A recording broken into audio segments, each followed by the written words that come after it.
Well, thank you everybody for coming to Strait Science. Strait Science is put on as an evening science seminar series put on by UAF, University of Alaska Fairbanks, Northwest Campus here in Nome, and also UAF Alaska Sea Grant. You're in the home office tonight, also in Nome. And Sea Grant and Northwest Campus are public servants of the Bering Strait region, and we serve all peoples of the region, which is the homeland and waters of the Inupiaq, Yupik, and St. Lawrence Island Yupik peoples.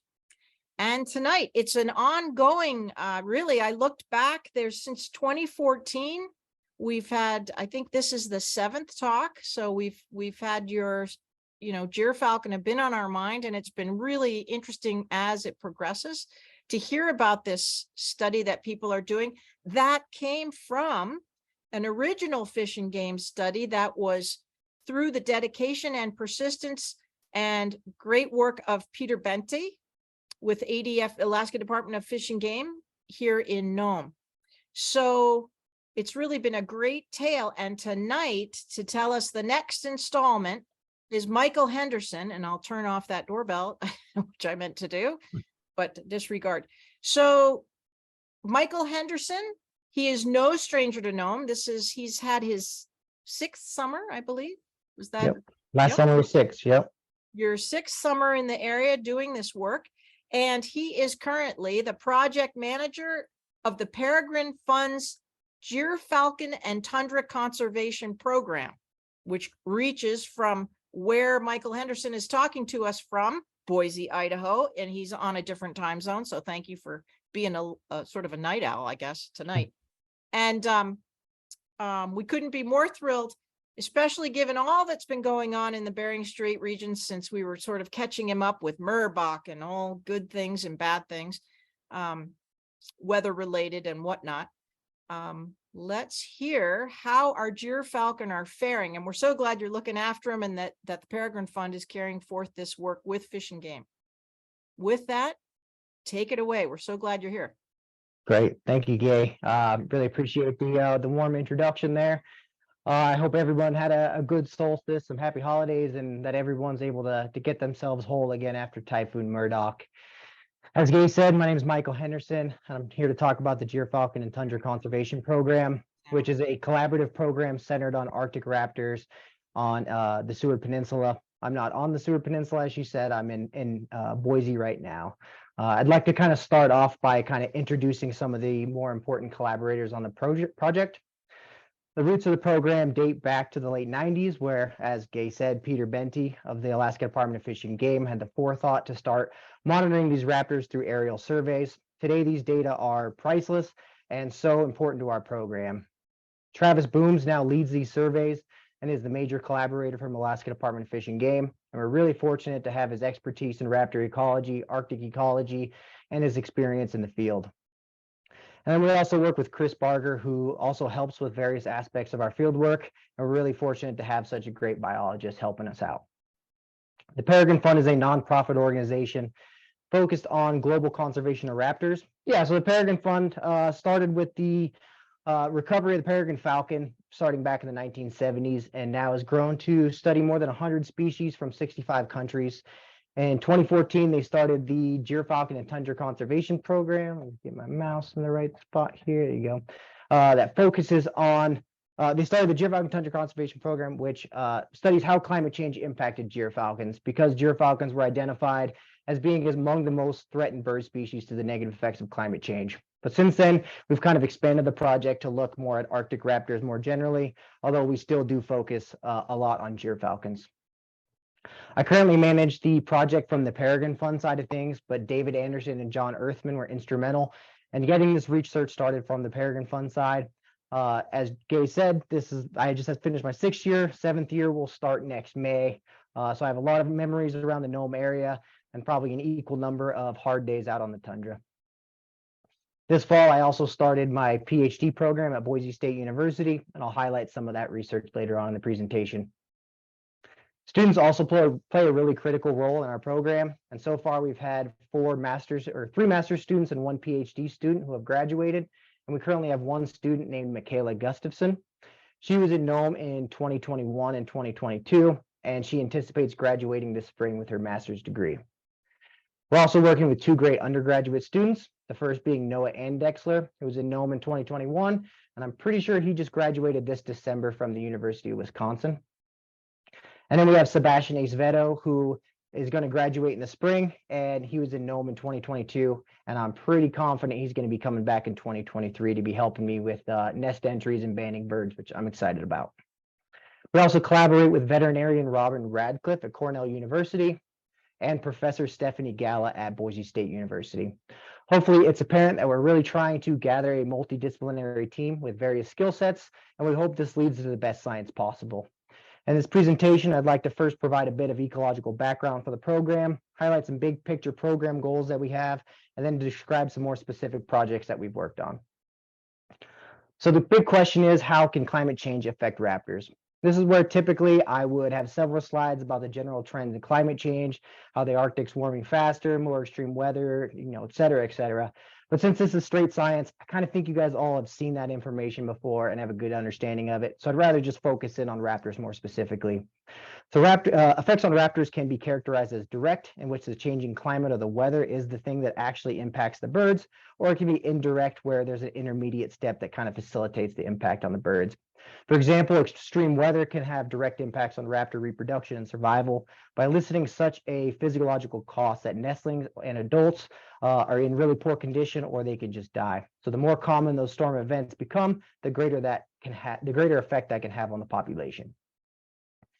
Arctic raptors are also subject to range shifts. So when temperatures rise, raptor distributions will track their thermal niche, which is typically in a northward movement. This is particularly problematic for Arctic raptors because there isn't much north left for them to go to.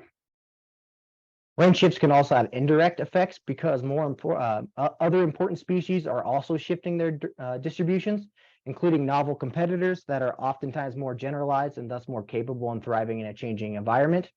You can also have changes in the distribution of important prey species, which can have implications for predator-prey dynamics. And disease-causing pathogens are also moving northward, exposing Arctic wildlife that lack immunity towards those diseases. Other indirect effects are experienced through habitat change. Warmer temperatures, reduced permafrost, and a longer growing season are facilitating the growth of taller and more prevalent shrubs on the landscape, which could have important implications for the composition of prey species because different prey species live in different shrub communities. Through similar mechanisms, the boreal forest is encroaching on the tundra ecosystem, reducing the amount of tundra habitat. One paper that was recently published predicted that by 2070, the tundra biome could decrease by up to 34%. Because the raptor community is composed of different species with different vulnerabilities, the flexibilities of these changes, these environmental changes will have differential effects on raptor populations, which in turn can affect the composition of that community, which in turn could lead to further ecosystem disruption because as top predators, raptors can apply top-down regulation of prey species that can have a trophic cascade impacting other lower-level trophic species such as insects or plants.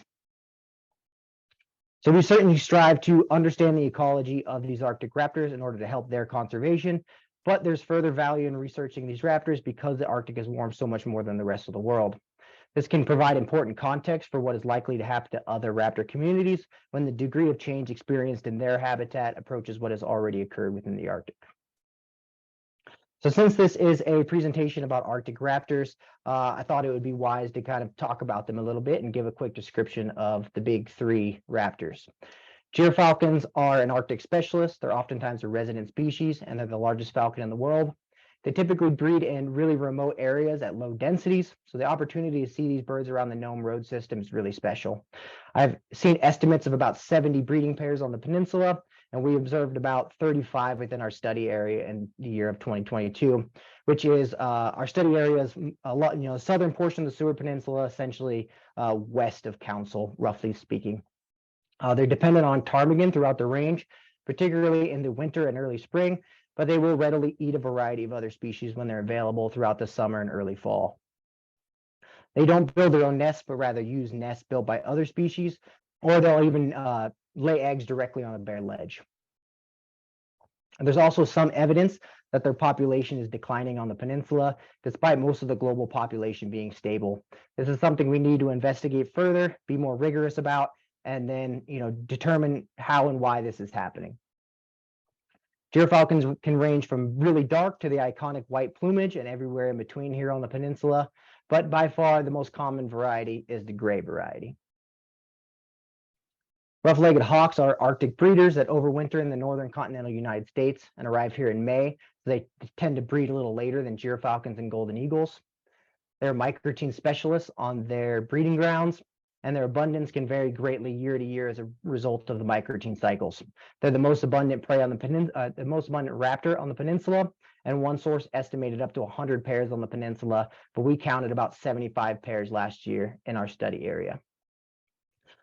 Color morphs can range from very dark to light, but this light bird, like shown in this photo, is definitely the most common around the Nome area. If you're ever out on the tundra near some cliffs, you may hear their notable scream or see them soaring overhead, and that's them letting you know they think you're too close to the nest, as they are quite sensitive. Golden eagles also migrate, but they arrive as early as March and breed at a similar time compared to gyrfalcons. They're monotypic, meaning they don't have color morphs. Golden eagles have a very, very generalized diet, eating everything from ground squirrels to hares all the way to sandhill cranes. They're the least abundant of the major raptors, and that same source estimated a maximum population of 25 pairs on the Seward Peninsula, but this year we actually counted 27 just in our study area, so this might be an underestimate, at least at this point in time. There's, of course, other raptor species that occur on the peninsula, but the only other two species shown here that we actually collect data on are peregrine falcons and common ravens, because they're important nest competitors and builders. Now we can look at some overarching program goals that guide our more specific projects.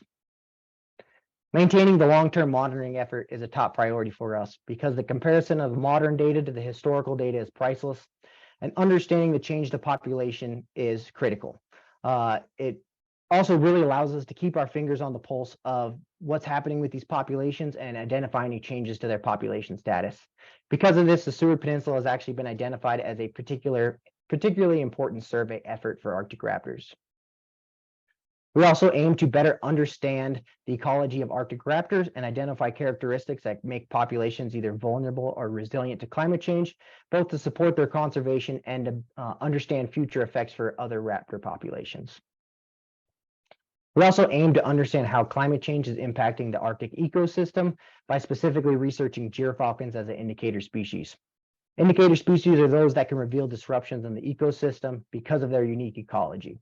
Gyrfalcons can serve as an indicator species because they're a top predator that's reliant on a healthy ecosystem year-round, and because they're so specialized for the Arctic that they're likely to reveal disruptions to the ecosystem before other species. And we also find it important to provide opportunities and guidance to students to help foster future raptor biologists and conservationists. From here, we can discuss some specific projects that we have worked on, and then after that, I'll talk about some that were kind of more in the developmental stage. First, as I've mentioned, we conduct annual helicopter surveys that are chartered by Bering Air. We survey more than 550 sites. Most of these are cliff sites, but there is the occasional tree site as well. We fly these surveys twice a year, once in May to determine how many birds are breeding and where, and then again in June to see how successful those breeding attempts were. Over the last few years, probably more than the last few years, there has been a monumental effort on the side of Alaska Department of Fish and Game to modernize and organize years and years of data so that we could perform analyses, and I think we're just about there. I think there's just a little bit more kind of quality control that remains. My hope is that once we're able to set up this analysis, we can run it at the end of the year once we input data, so we can know population estimates basically in real time. Some of the first research projects that we did focused on the diet of gyrfalcons, and to do this, we rappel into nests and install motion-activated cameras near the nest in order to take a series of photos when adults arrive at the prey item, and then we later go through those photos and identify prey items as they come in.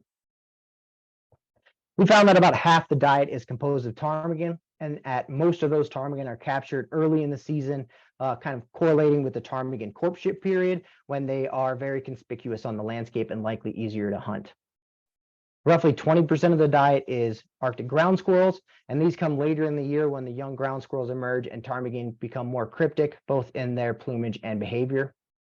And then the remainder is a combination of songbirds, shorebirds, microteens, and various other species. A previous graduate student at UAF named Devin Johnson also used some laboratory and statistical techniques to develop a tool to evaluate raptor diet from a blood sample. And we compared his results to the camera results. I think the tool seemed to do a really good job accurately characterizing the diet.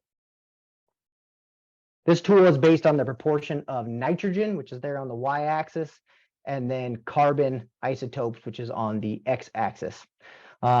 So if we look at this graph, each silhouette is a prey species, and where it lands is kind of the relative amount of nitrogen isotopes to carbon isotopes.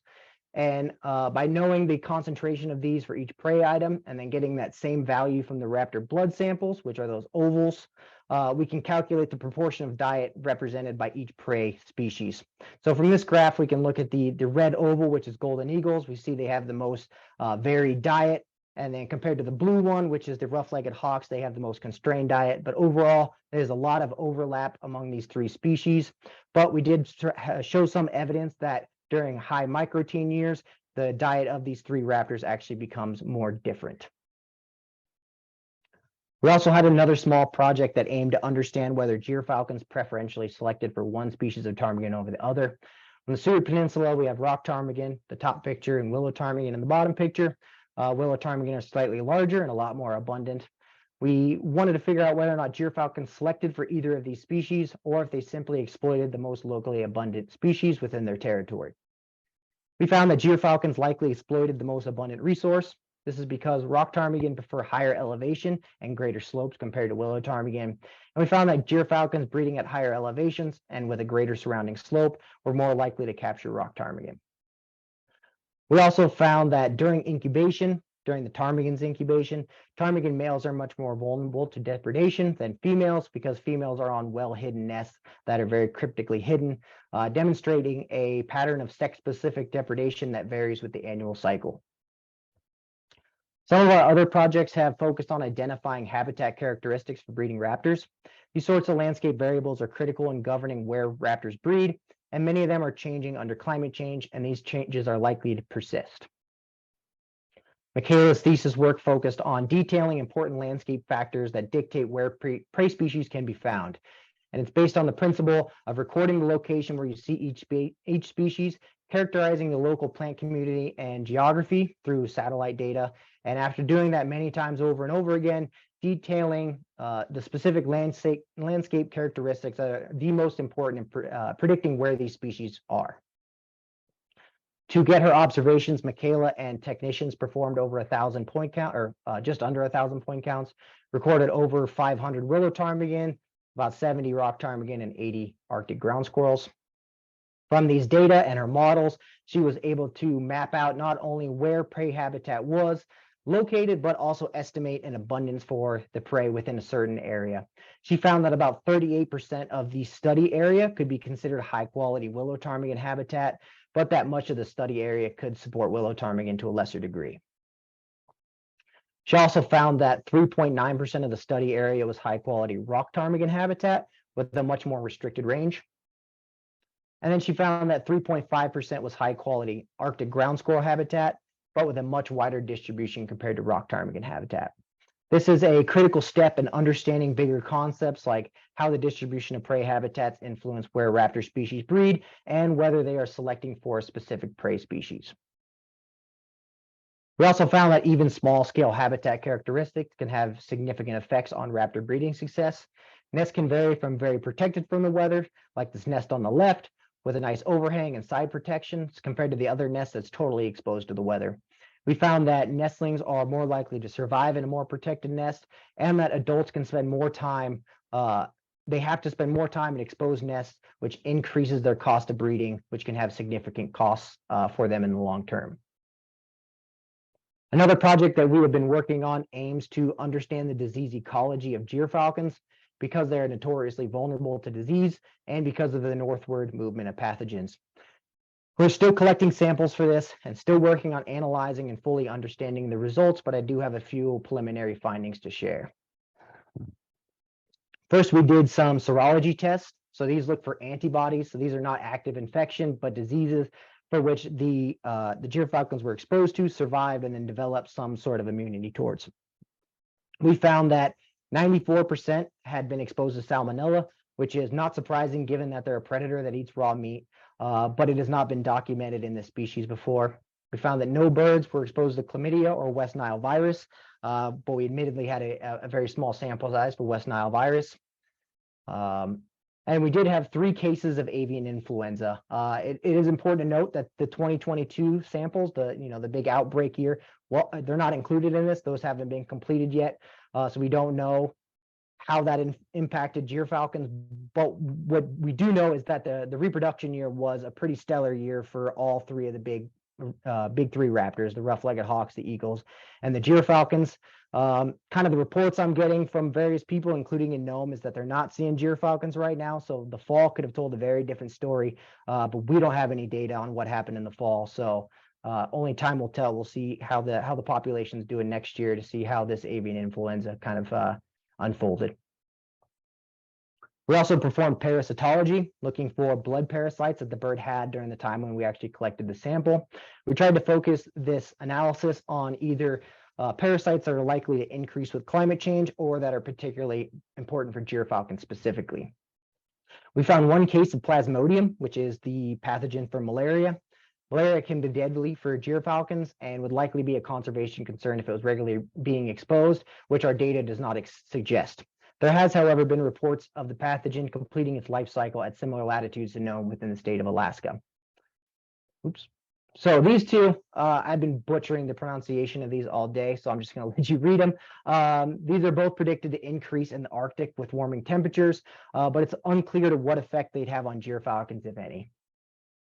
Capillaria is a significant cause of mortality in Icelandic Gyrfalcons, but has never been reported in North America that I know of, but I also don't know of anybody who's actually looked for it before. But we found 3 out of the 6 birds that we tested positive for that, and I think these were all caught in the fall, so these weren't nestlings, these were hatchier and adult birds. Capillaria also causes mouth lesions in birds, and these can actually get to the point where they actually close up the mouth and throat of birds, and that's how they result in their death. And we have seen several of these as we've been sampling the last few years, like this big one on this hatchier white female. Despite the results being preliminary, I did graph them against precipitation and temperature. So here we have the total precipitation in June, and that's the blue line. And then the bars are the proportion of birds that were positive for parasites. Our sampling effort was not anywhere near consistent through all of these years, but we found 0 parasites up until 2018. Then we found a similar level of parasites in 2019 and 2020, and then 2021, it tanked all the way back down to 0 again. There seems to be no pattern with precipitation, but those 3 years seem to be the warmest within our sampling window as well. An interesting find, but one that we really need to do a lot more work to verify and to truly understand what it means. Now we can take a look at some of our undergrad researchers' work. Starting with Noah, he's examining what factors impact the accuracy of aging guides. So Raptor researchers use aging guides that are based on comparing the feather development of the bird you're trying to age to the feather development of a known age bird, like this captive bird shown here. Aging nestlings is critical for back calculating hatch date, which is important for learning pretty much anything about the timing of breeding. We suspected that not all birds develop their feathers at the same rate, so Noah investigated whether or not food intake was a factor in the accuracy of aging guides so that we can better understand the limitations of these books. He found that in general, the aging guides that we use are accurate, which is really good because we actually published one of them. But he found that the amount of food they ate corresponded with the amount of deviation from what you would expect from that age of bird. So essentially, the more they eat, the faster their feathers grow, suggesting that they're prioritizing feather growth when energy is available, and that in fact there is some flexibility in the feather growth rate. He also found that early hatching nestlings develop faster. This is kind of consistent with a lot of other findings. We found that the earlier breeding Gyrfalcons tend to do better than the ones that breed late, and this is just another example. Noah has learned a ton about designing research questions, data management, and analysis, and he's currently working on publishing this work. Sebastian's looking at how valuable different prey items are for raptors. This is an important piece of information because not all food is equivalent. Eating 5 grams of chicken isn't the same as eating 5 grams of Twinkies, but most diet studies only consider the biomass of prey species and not the quality of that prey species. So since Arctic ground squirrels are ptarmigan of a similar size, they would be considered similar value in the models describing diet. But we wanted to dive deeper and understand the true nutritive value of these species. He found that in fact the living biomass was similar between ground squirrels and ptarmigan, but that the edible biomass of ptarmigan was about double compared to ground squirrels. This is due to the squirrel's heavier skeleton, guts, and hide that the gyrfalcons and any other raptors don't eat. Ptarmigan also contained a higher amount of protein and similar levels of energy and fat compared to squirrels, suggesting that overall ptarmigan provide more meat per prey item and are more nutritious than squirrels. Sebastian learned a lot about raptor handling, sample collection, and rappelling, and he's now planning on becoming a raptor biologist, which I'm sure he's going to do really great at. Now we can look at some of our projects that we're really just starting to develop more. As I mentioned before, climate change is resulting in the mostly northward movement of bird distributions, but that begs the question, what does it mean for the northernmost species? Where do they go, or does their distribution just shrink? This project is similar to Michaela's, in which we use observation locations and satellite landscape data to detail the most important characteristics and then forecast the change in those characteristics based on climate change. To get bird locations, we leverage citizen science databases like eBird and the Peregrine Fund's GRIN network, which allows researchers to upload their data from around the world in order to predict the range shifts of gyrfalcons, rough-legged hawks, and snowy owls, which are the northernmost distributed raptors. This map shows where we've already collected data for these species, which is really promising, but we haven't started any of the analysis yet. This is where I'd like to describe a little bit of my PhD. It's important to note that these questions are just being developed, so they are likely going to change over the next few years or maybe even the next month. So, take it for what you will here. But I have 3 chapters outlined right now, and each chapter has several research questions or objectives.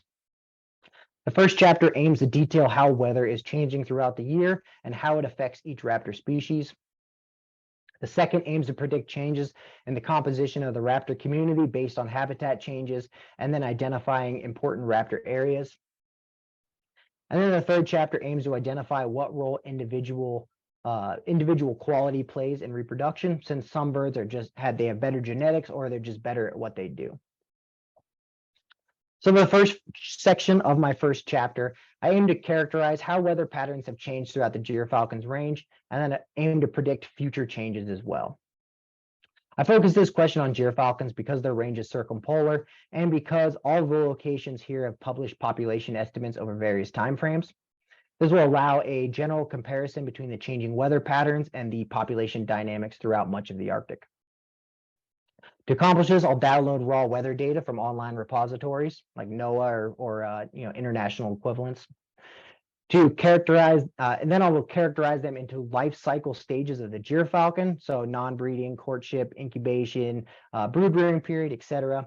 This is because the effects of weather can vary by these stages. For example, more precipitation when nestlings are young would likely decrease breeding success, whereas warmer temperatures during the early spring could melt snow faster and allow for early breeding, which could ultimately be a benefit.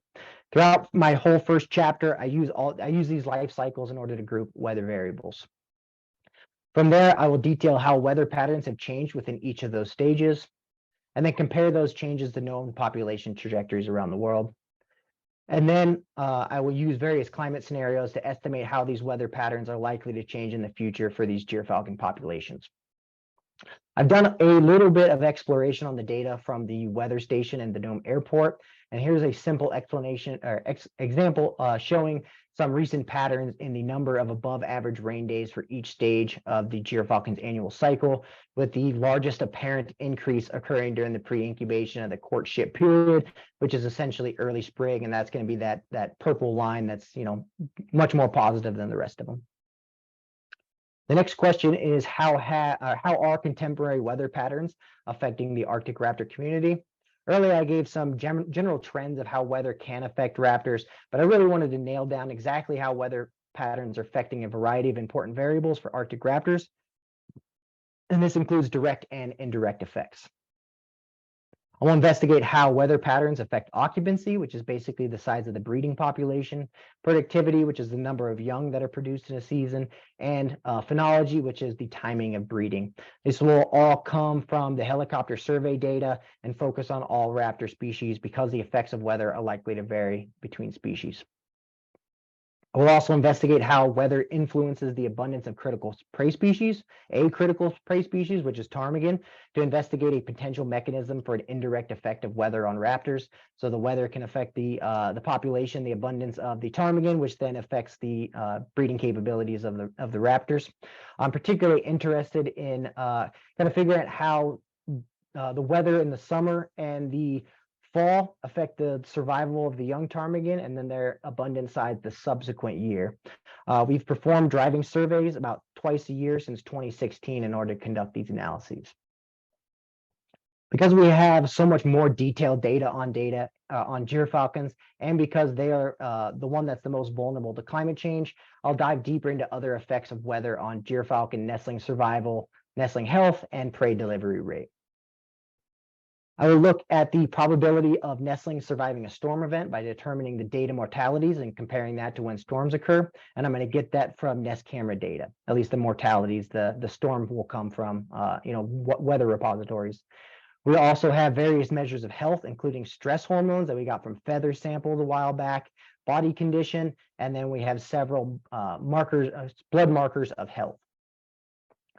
I will also use the prey delivery rate from our cameras to determine if prey delivery slow down during storms, simply because prey species are taking shelter and are unavailable for hunting gyrfalcons. I hope this chapter can identify important changes in weather and predict future issues that may occur with weather and help to understand how changing weather patterns are likely to affect each species, which provides important context for the structure and composition of the raptor community. And I also aim to identify sensitive time windows where weather is particularly influential on the raptor community. For my second chapter, I aim to understand how biotic and abiotic landscape characteristics affect raptors. This is pretty similar to the project looking at range shifts in the northernmost raptors, but focuses much more specifically on the local populations on the Seward Peninsula and the interactions among the community raptors, as well as looking at breeding success rather than just occurrence. So the other one didn't have anything to do with breeding. It was just, seeing the bird somewhere, and that was it. To do this, I will determine the relative importance of the plant communities and geography, and determine the importance of different plant communities and geography on determining where raptors breed and how successfully they're able to do so.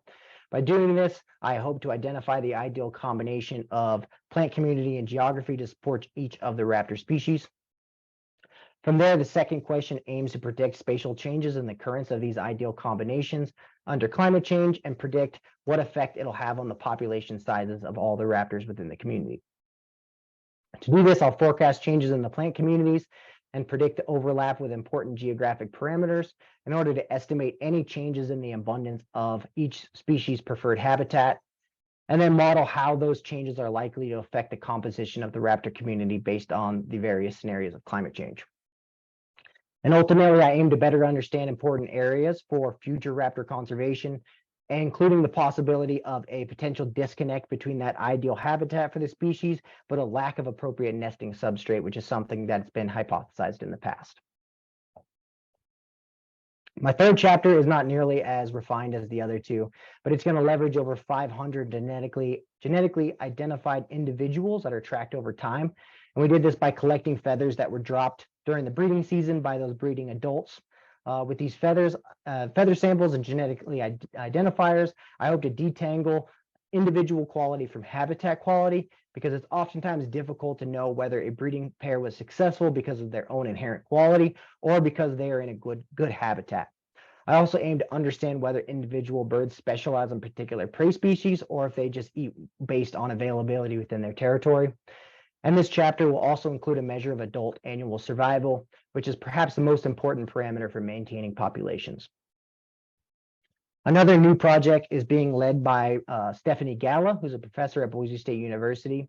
She aims to understand the genetics that make gyrfalcons so sensitive to pathogens, which will be the first effort to truly understand this phenomenon that I'm aware of. This will help to identify the level of genetic variability in the population and thus the resilience of the population to change. We also have a new transmitter project that's just starting. There are large information gaps for gyrfalcon spatial data. Most raptors have many transmitter studies to help us understand how they move around their landscape throughout the year, but gyrfalcons don't fare well with the traditional transmitter style. So last year we started putting out very light and small transmitters that attach to the tail. This is a new design that's also temporary, so it'll fall off when the bird molts that feather, unlike other transmitters that bird's gonna have to carry around for the rest of its life. We've only put out 2 transmitters so far, and they were both in Cold Bay. One bird stayed in the Cold Bay area for a bit and then flew out to Sanic Island, where it has been ever since. I've been told that there is a small population of ptarmigan out there, and that there's typically feral livestock carcasses around, and the gyrfalcon may very well be surviving off one or both of those sources. The other bird hasn't left the Cold Bay area, so it must be finding adequate food and not finding a good reason to leave the area. There are a couple things that we could definitely use your help with. We put color bands on gyrfalcons. They have an alphanumeric code on them, and we've also put out, the blue ones shown here, but we've also put out red ones as well. So if anybody happens to see a gyrfalcon with a band on it, it would be great if you're able to either write down or get a photo of the band, because we pretty much never see these bands again. We've been putting them out since 2016, and I think we've seen like 2 or 3 of them come back to us. But you guys are out there year round, and so you have a decent chance of maybe stumbling across one, and that could be on a dead bird too. So if you happen to see a dead bird somehow, the color band, and you can get a picture or write down the color and the code, that would be extremely helpful. And then last year, we all found a couple salmon in a rough-legged hawk nest, and I've also seen similar things to this in the past as well. I kind of assume this is somebody just trying to be nice and feeding the birds, but I've never seen the birds actually eat the salmon, and the fish always ends up pretty rotten, and I can't imagine that being a good thing for the birds. So I just kind of wanted to relay that we're finding these fish, and they're pretty rotten and gross by the time we get to them. With that, I need to thank the many collaborators, technicians, volunteers, administrators, the whole army of people that it takes to put a project like this together. So I'm really appreciative to all of them. And then with that, I'm happy to answer any questions, but I would actually be really interested in hearing from all of you, kind of what you guys have to say about these birds, your experiences with them, any significance they hold to you, or things maybe that you've observed. Again, you guys are around these birds all year, so I'd love to hear kind of what you guys think. And you see my email there, so if you'd like to send me an email about any stories or anything you found, or want to ask a question, I'm happy to chat. I love hearing from people from Nome. So with that, I appreciate everybody being here and taking the time to listen to my spiel. Thank you. All right.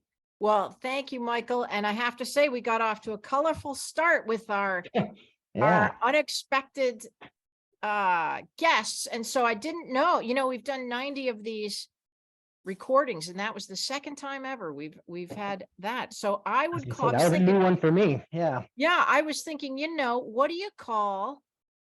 I always think Gyrfalcon brings in a very nice audience, but if you have a bad audience member during a Gyrfalcon talk, they would be called jerks. Nice. Is that right? Totally. I like it.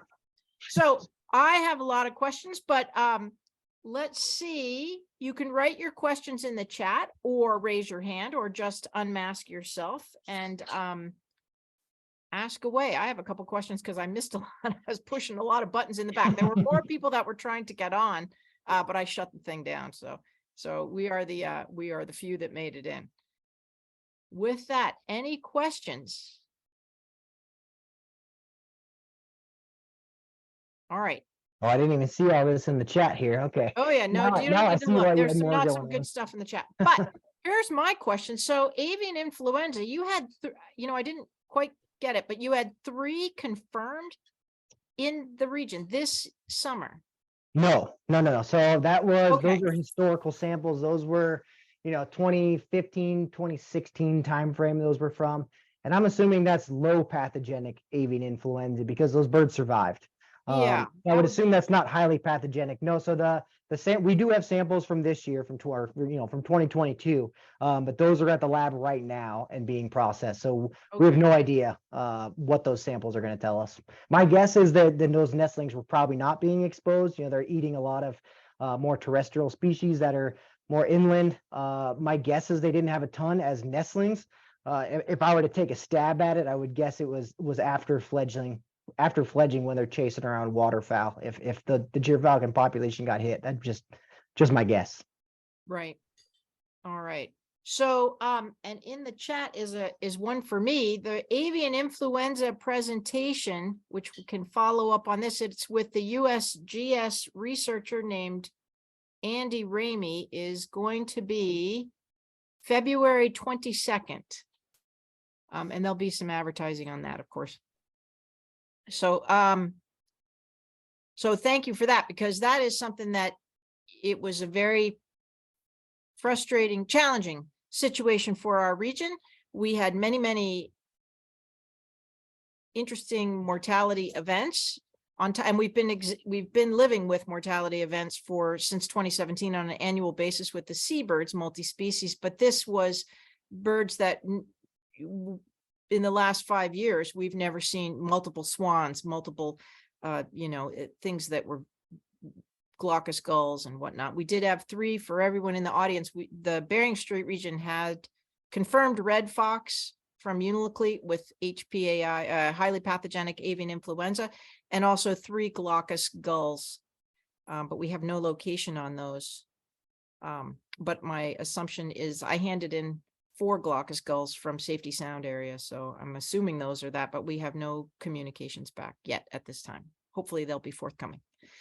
So we did have it in the region, and of course to the north of us and south of us, but I did not know of any Gyrfalcons, and I don't know, since we have so many good people on here, if Gyrfalcons were any Gyrfalcons in the state. That's they're putting those results on the state veterinarian website, is where you go now to get results for Alaska's confirmed avian influenza birds. Bob Gerlach, if you know who that is. Cool. Yeah, I'll be interested. I'll tune into that one. I want to see those results. Yeah, and he's a geneticist, so it ought to be interesting to hear what strain we had, because it was coming kind of at us from both sides in the Bering Strait region. We're just lucky that way we can get either coming in and going west and east. So when will we see you back in Nome? Sounds like you're going to be here for a while getting all that done. Yep, second week of May I'll be there. Yep, we'll show up second week of May, and Travis Booms and I will fly the helicopter surveys, and then I got a technician coming up, and we'll go right into Ptarmigan surveys, driving around, basically following the snowplows as far as we can get out. We're usually like right on the snowplow's tail, trying to count ptarmigan during their courtship period. Okay, so we're gonna have you back. We want to hear how this goes, how your work goes. That's ambitious. Peter Robb, go ahead. Your hand is up.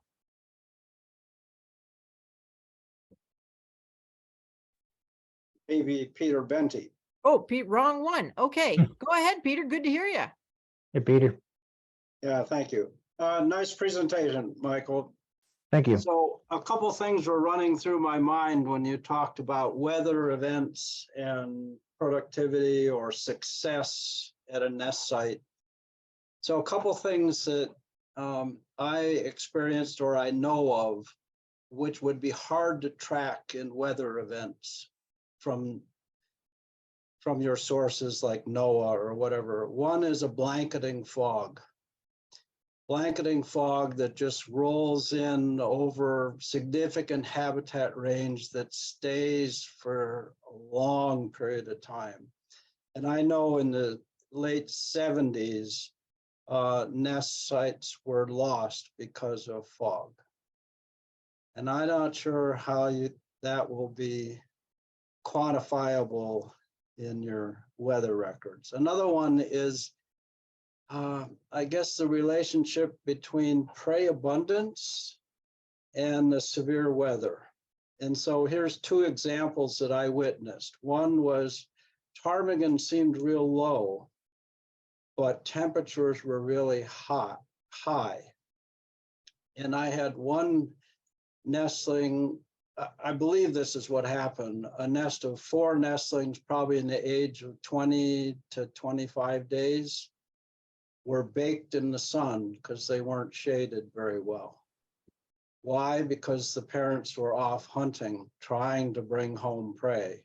And all the chicks were found tumbled out of a rough-legged stick nest and, died because of exposure or because of the fall.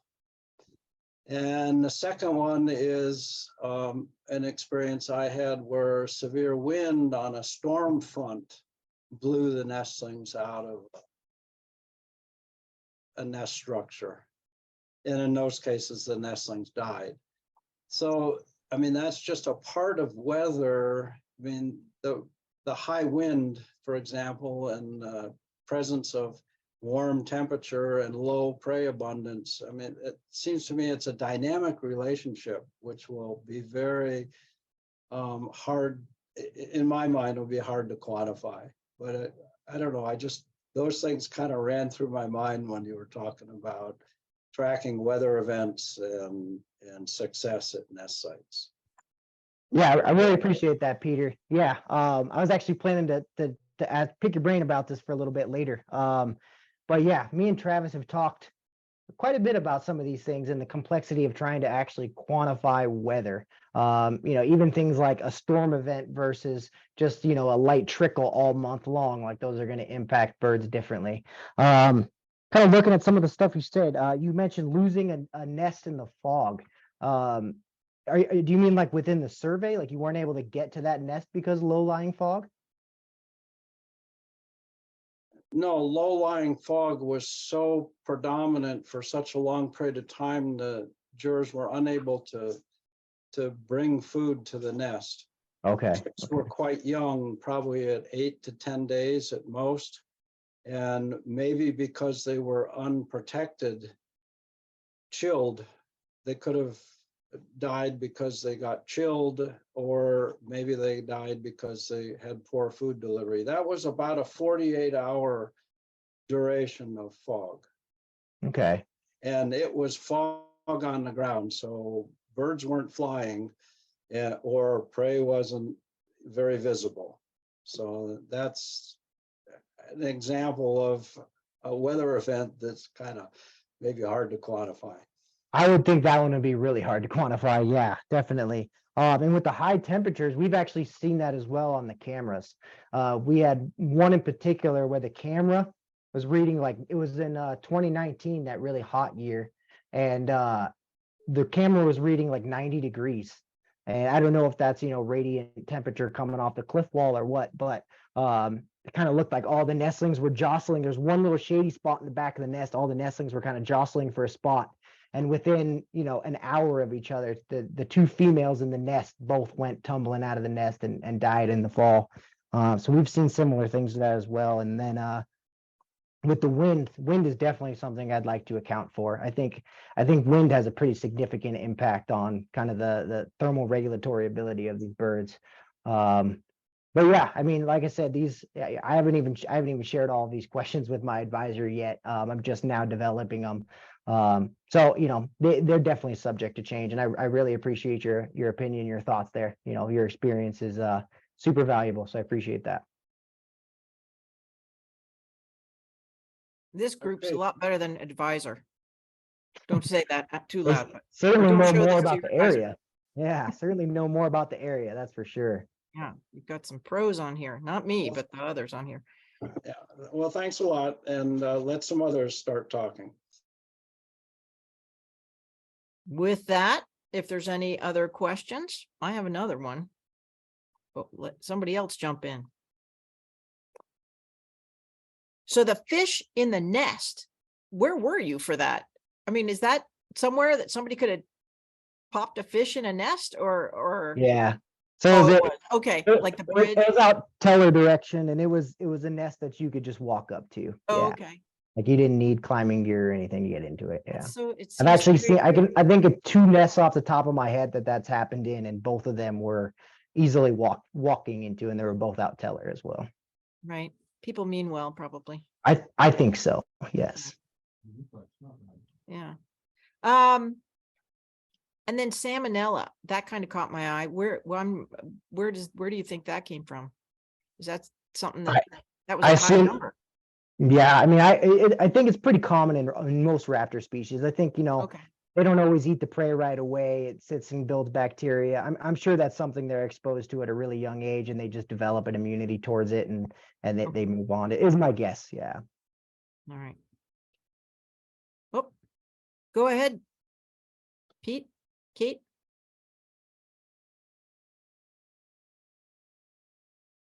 We see your hand up. Just need to unmute.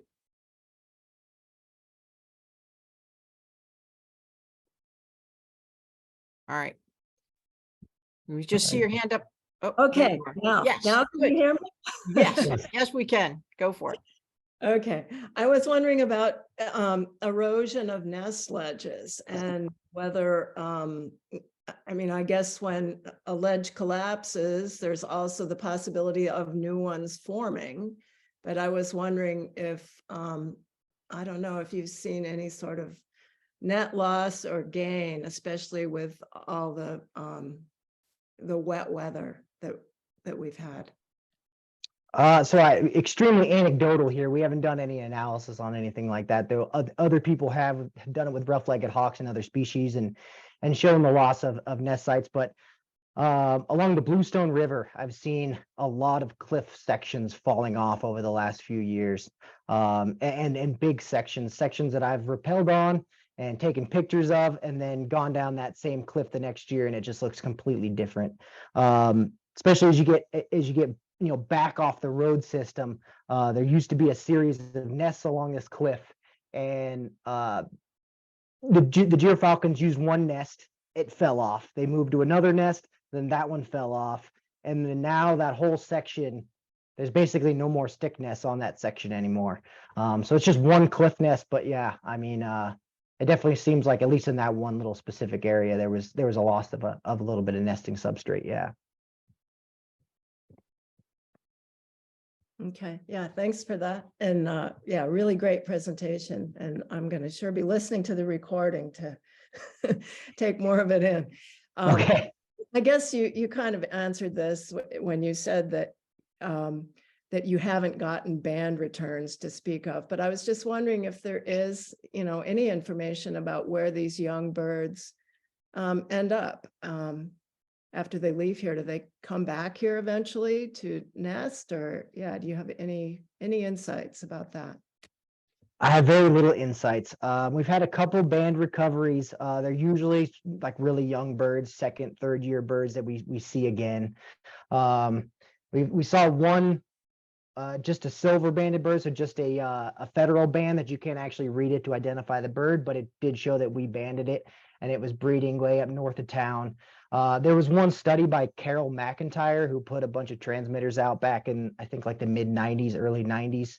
And she pretty much showed like they go all over the place. One of them went over to Russia. Some of them head south. There's other evidence out of Greenland that they spend time out on the sea ice. Yeah, I guess one of the only trends that have kind of been noted, or I've heard noted, is they go towards the shorelines, maybe chasing waterfowl, or maybe looking for, washed up carcasses. I don't know why, but that is something that people seem to suggest, that they kind of head all directions, but oftentimes towards the shoreline. Yeah, thank you. Very interesting. Great, thank you.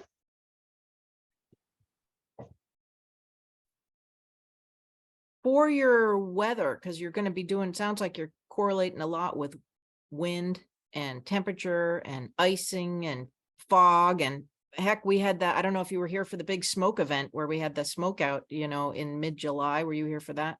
Where we had the strange smoke phenomenon? I think so. Yeah, it was. Yeah, it was just a handful of years ago. Yeah. No, that was this July, believe it or This not. July? Oh, wow. Yeah, Feels like a and lot. for those who used to live here and don't right now, we had a terrible smoke event that from a fire 400 miles away, and just the air conditions allowed it to freely float above and get trapped and funneled right down onto Nome. And it was less than a quarter-mile visibility, and we had no fire, but we were choking. Literally, the air quality was terrible. So anyway, are you in touch with Rick Toman with the University of Alaska Fairbanks Alaska Climate Assessment and Policy Group? He focuses on the Bering Strait region here, and he might be a very good resource for you to hook in with for all manner Yeah. of change. Absolutely agreed. Yeah, somebody I definitely want to talk to. I've had I think just like one conversation with him when he did a straight science talk. We talked for a minute, and that was, several years ago. Yeah. But yeah, definitely want to talk to him and talk about specifically like changes in weather and kind of patterns in the, what time of year is changing and how. I've definitely used his figures a lot. I like to, Yeah. he makes great figures. So I always use his figures, and I really like listening to his talks. And he's got a great, well, he used to have a great Twitter. I don't know if he's on Twitter anymore. He but is. Oh, is he He- there? Okay. Yeah. Last But- time I looked, he had a tweet that said that he was quitting Twitter. So I thought maybe he quit. Oh, I thought he was on. He takes photos and zips them on. Maybe it's more recent, but Okay. so yeah, I think he would be a good person. And also, it's just a thought, when on your bands, that's really interesting that we could be seeing those kind of bands, and we have so many viewers. I'm sure you and Travis are probably thinking of putting out a notice and giving it to like the visitor center. I'm happy to hand them out where I work, and others, Northwest Campus, the hotels, really doing a bit of a campaign on that, because there are so many binoculars and spotting scopes out in Nome with some really good birders that I think people would try to help and want that, you see something, you want to tell someone. So I Yeah, think you might wanna make it that's a easy. fantastic idea. Yeah, we kind of put him out. We didn't have that much of a plan. We thought maybe we'd see more breeders coming back than we did. And so I that's a great idea. We'll definitely do that. Me and Travis will get together and put together something, and that's a great idea. Yeah, let me know as well, and we'll help from the university end of things too. Perfect. Thank you. With that, any other questions? And thanks everybody for the exciting and colorful start to our presentation tonight. Then and actually, Michael, if you want to stay on just for a couple of seconds after, the next Straight Science will be on the 12th, Thursday, 6:30, and we have the Alaska Marine Safety Education Association, AMC, in Sitka, has been up here, and oh, there you go. Jim Dory put his Twitter, or no, whatever, Mastodon. I don't Oh, know. okay, new one. Okay, cool. Thank you. Anyway, the AMC group has been doing a project out of Unalakleet on commercial fishing and safety in Norton Sound. So they're going to give us the results of that, which I think will be very interesting for our region to hear. And as we get ready for whatever lies ahead for our summer. With that, thank you all for being so patient and for a very exciting start off. And Michael, thank you for coming. And we know we'll see you again, because you got a lot going on, and we all are very interested to hear how the Gyrfalcons are faring. Cool. All right. Thanks, everybody. Look forward to All right. seeing you come the spring.